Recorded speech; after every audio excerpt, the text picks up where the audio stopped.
Okay, so cybersecurity pretty much seems to have dominated the channel, for quite a while now, I guess, in terms of being the main challenge for customers, but also therefore the major business opportunity. But I guess AI is potentially beginning to change the landscape in terms of priorities, and obviously the two are also coming together in some way. So just your thoughts, I suppose, as to cybersecurity and AI, and what the poor old MSPs have to look to do with it all. Yeah, I mean, cybersecurity has been the number one topic for years now. I do a lot of industry events, and you see a title and description from just about every vendor, and we're talking cybersecurity, which has been great, and it's been a huge opportunity for the channel, and it's been very profitable. I think AI is just kind of making folks rethink the current MSP model of here, I'm reselling these products. Here's my markup. What AI is allowing, I think, a lot of MSP to do is to get more into that consultative role, and being the point person, because there's a fear that cybersecurity is getting a little commoditized. And when that happens, the pendulum can shift and people might want to start buying it direct. So for me, the conversation I've been having with partners is, how are you differentiating yourself? And it really comes down to your expertise in cybersecurity, how every vendor's AI is working, and what the goals are from those different agents. And so I think it's a huge opportunity, but I think it's starting to be almost a mindset shift a little bit in terms of what the MSP's role is in cybersecurity.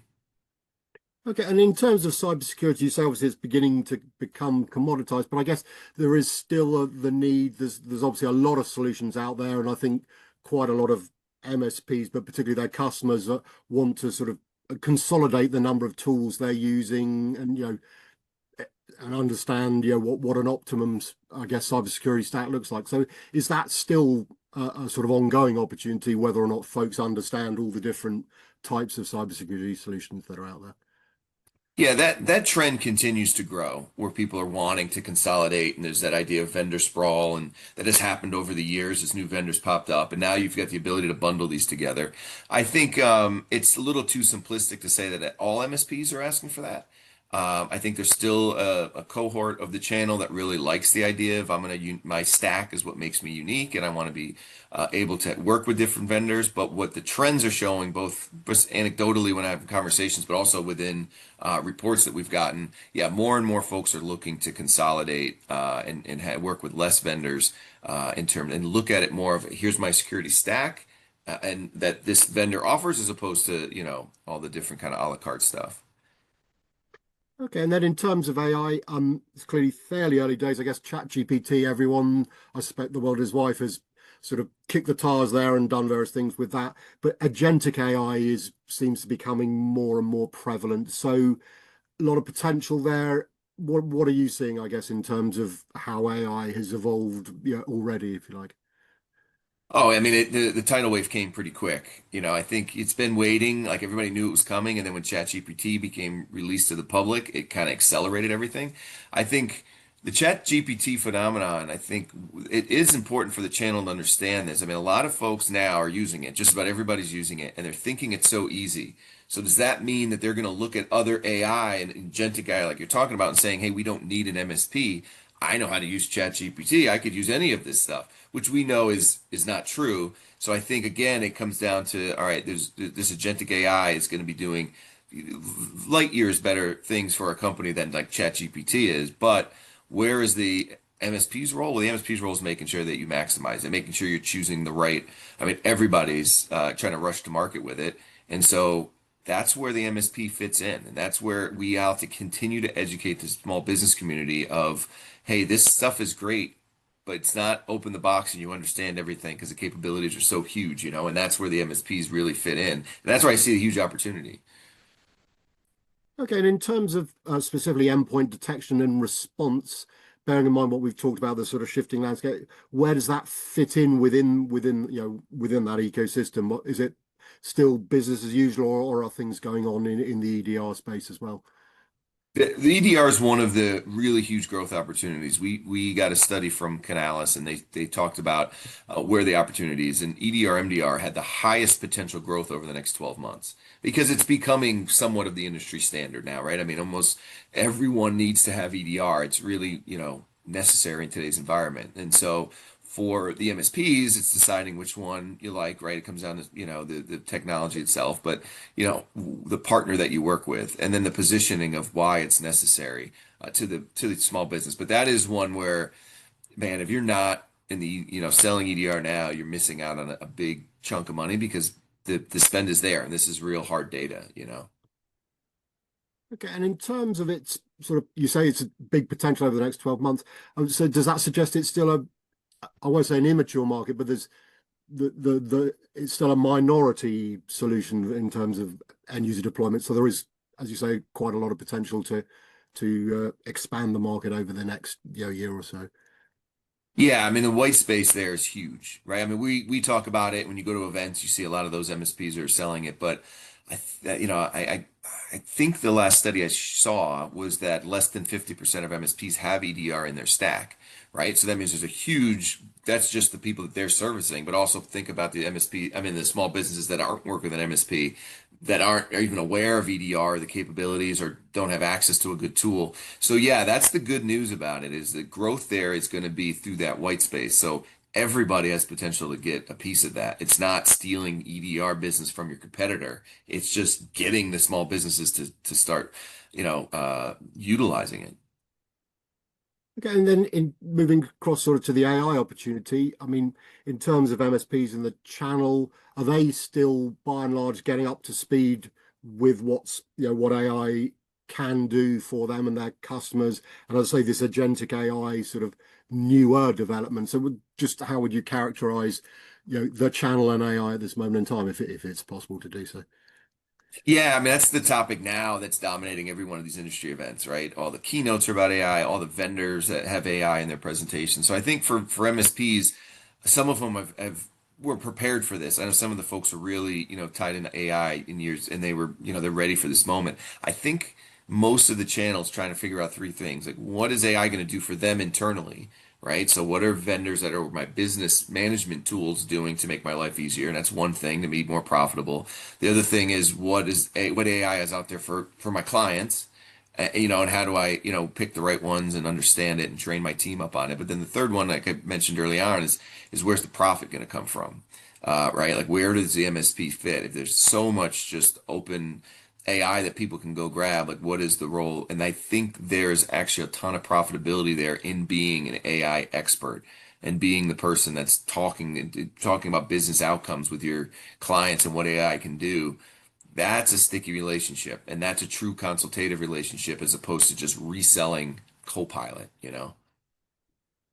And one other thing I think that seems to be growing importance is the way in which MSPs of the channel overall, I guess, deliver solutions and or allow end users to consume solutions.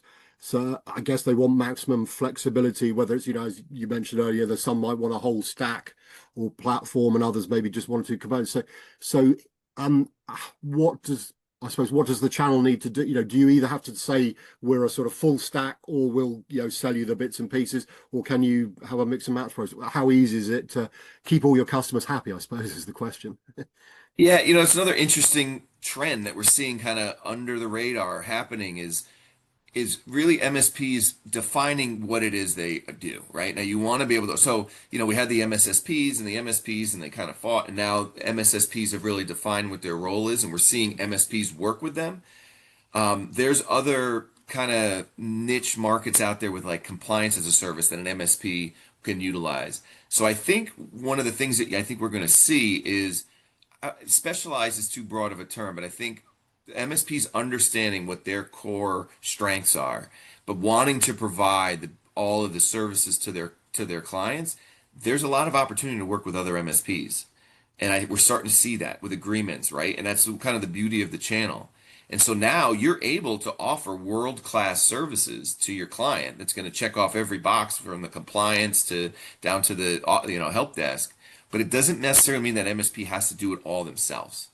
There is that kind of partnership that we're seeing, and people aren't talking enough about it, but I'm seeing more and more of that, which allows you to grow exponentially. Instead of building your own SOC team, right? You could outsource that to a vendor, but also some of your, cybersecurity pieces that you might not have that expertise in house. It makes more sense to partner with somebody. So that's one of those trends to keep an eye on because I do see that coming more and more, and I think it has the ability to really multiply growth.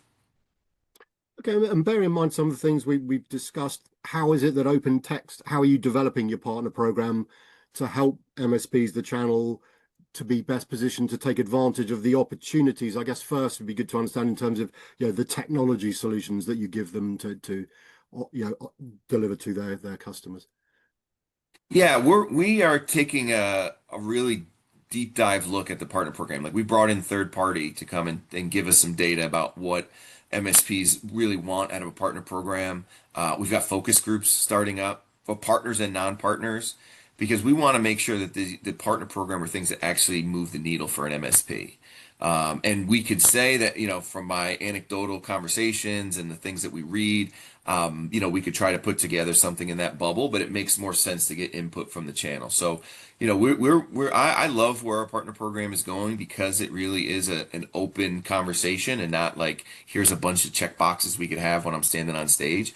And so that's what we're trying to do is not assume that we know what an MSP wants out of a partner program. Let's hear directly from them, from partners and non-partners, like what do you like about a partner program? And I think all of us vendors, and I know it because I sit on, different boards and stuff, struggle with a partner program. It seems kind of simple. We all know we need it, but what is it that they're looking for? Hopefully coming out of all these focus groups and the studies that we're doing, it's going to be something that channel's asking for. Okay, and is that both in sort of not developing the technology and also obviously sort of training incentives and the those parts of the partner program? Is that what you're looking to sort of develop over I don't know, the next rest of 2025 and into 2026? Yeah, we've already begun that. I mean, what we've done is we've taken all of our products in under our umbrella and put them under the secure cloud platform. So now everybody could utilize that. Again, that comes from MSPs asking for that. They want a consolidated portal where they can go in and manage their devices. We just released bundles because to your point earlier, a lot of MSPs do want to kind of standardize their stack. And so we were able to put together these self-service bundles that people can go in. Again, ease of transactions is something that we're really trying to figure out because that's something that the partners are asking us for. And then flexibility is probably the number one piece. And I hear it from partners. They do want that, consolidation, but they do want the flexibility to be able to work with different vendors. And so our big investment on the technology side is through our integrations with everybody. We integrate with over 500 different vendors out there. So we really make sure that we do that, but also with no contracts on any of our products, free trials. Like we want to make sure that we're a true partner with somebody. And if they want to go evaluate a product like EDR, we're not saying, hey, you got to get 100 licenses and go roll it out. Just try it out internally. Try it out with one of your clients. That's one of the things I think you'll start to see the pendulum shift there. And I think a lot of vendors are going to follow suit of what we're trying to accomplish because the channel's really, really asking for it. Okay, and in terms of the just sort of any final thoughts, I mean, are there any particular sort of bumps in the road you can see for the channel when it comes to some of the things we talked about, cybersecurity and AI, or do you think both yourselves and the channel are sort of comfortable with what's around, what's coming, and how to deal with it, or is it still some sort of tricky times ahead, shall we say, before everyone gets comfortable with the model that works best? I don't know if that makes sense. 100%. Yeah. I mean, I think I'm always a glass half full guy and I'm out on the road. I do think that the channel is better positioned than some people think. Like there's just so much uncertainty with AI and what it's going to mean and where the channel fits. I think I'm seeing it in the momentum and the excitement in the MSPs that I talk to. So I think the channel is well positioned now. The problem is we don't know what it's going to look like in 2 years, 1 year, even. It's moving so fast that we have to be nimble. Like you could talk to five different vendors and they're going to tell you AI is going to be doing some, different thing. We'll probably all be close, have pieces of it that's right.